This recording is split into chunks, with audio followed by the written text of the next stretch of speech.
क्या केंद्रीय मंत्री मनीष तिवारी पर किसी हमले की साजिश थी? क्या किसी के निशाने पर है केंद्रीय सूचना प्रसारण मंत्री मनीष तिवारी?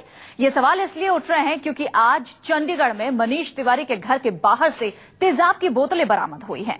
चंडीगढ़ पुलिस ने उनके घर के बाहर से तेजाब की 4 बोतलें बरामद की हैं। पुलिस ने केंद्रीय मंत्री मनीष तिवारी पर हमले की भी आशंका जताई है और ये कहा है कि शायद हो न हो किसी हमले के तहत ही उनके घर के बाहर एसिड की ये 4 बोतलें बरामद की गई हैं। फिलहाल कहा यह जा रहा है कि मनीष तिवारी के घर की सुरक्षा बढ़ा दी गई है। केंद्रीय मंत्री मनीष तिवारी पर क्या किसी हमले की साजिश थी? बड़ा सवाल यही है क्योंकि उनके आवास के बाहर से, जो कि चंडीगढ़ में है, चंडीगढ़ में उनके घर के बाहर से तेजाब की बोतलें मिली हैं।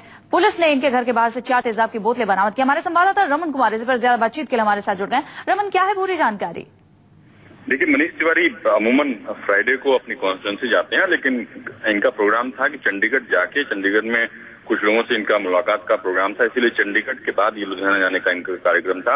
लेकिन जैसे ही इन्हें सूचना मिली कि कुछ एसिड के बॉटल्स वहां पे मिले हैं, उन्होंने चंडीगढ़ के बजाय लुधियाना सीधा वो चले गए। लेकिन जो जानकारी मिली है उसके मुताबिक 4 एसिड के बॉटल्स मिले हैं और खास तौर पर ऐसे मौके पर जब सुप्रीम कोर्ट ने एसिड के बॉटल बेचने पर भी रोक लगा दी है और जिस तरीके से मनीष तिवारी लगातार नरेंद्र मोदी या बीजेपी के हमलों का जवाब दे रहे हैं, उसके बाद कहीं न कहीं ऐसी गुंजाइश, ऐसी संभावना हो सकती है कि मनीष तिवारी के खिलाफ कोई साजिश रच रहा हो या मनीष तिवारी पर हमले की प्लानिंग हो रही हो।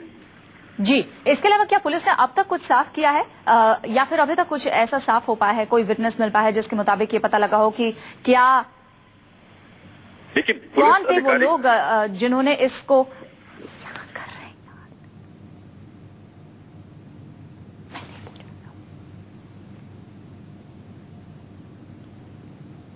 सुने हैं, लेकिन किसने रखा, किस इरादे से रखा, इसके बारे में अभी तक कोई जानकारी नहीं मिल पा रही है। डॉग स्क्वाड की टीम भी वहां पर पहुंची हुई है। पुलिस अधिकारी फिलहाल मामले की तफ्तीश कर रहे हैं।